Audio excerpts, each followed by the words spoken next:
अस्सलाम वालेकुम friends, welcome to Ali Khan auto company और आप देख रहे हैं नमान मकसूद यूट्यूब चैनल। हमेशा की तरह आज फिर आपके लिए लेके आए हैं एक ऐसा इंटरेस्टिंग और बेहतरीन मॉडल का रिव्यू जो आप देखने के बाद सीधे भागे दौड़े अली खान ऑटो कंपनी पे आएंगे और उसके बाद अपनी 7125 150 को आग लगा देंगे या किसी को सेल करने वाले, क्योंकि ऐसा मॉडल आ चुका है जिसके बाद अब आपको जो आपकी सवारी है, जो आपको राइड चाहिए वो इलेक्ट्रिक ही है और आप मजबूर हो जाएंगे इलेक्ट्रिक पे मूव होना।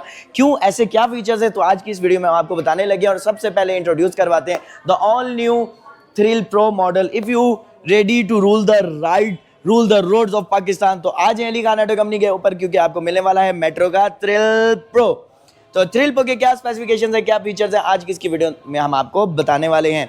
सबसे पहले तो मैं बताता चलूँ जो इसकी स्टाइलिश लुक है, क्या इसका डिज़ाइन है, और फ्रंट के ऊपर जो इसकी लाइट्स है। अगर हम आपको इसकी लाइट से स्टार्ट करके बताएं तो सबसे पहले आपको यहाँ पे RBG लाइट्स मिलती हैं मल्टी कलर्स के अंदर, LED लाइट्स। और इसी के साथ अगर इसी में इंडिकेटर के हवाले से भी बात कर दूं तो LED इंडिकेटर्स भी मिलते हैं। और ये जो सी फ्रंट के ऊपर डुअल लेंस प्रोजेक्टर लाइट्स इसमें इंस्टॉल की गई हैं, ये बहुत ब्राइट वाइट लाइट है। आप इसको नेकेड आई से नहीं देख सकते वरना ब्लाइंड भी हो सकते हैं।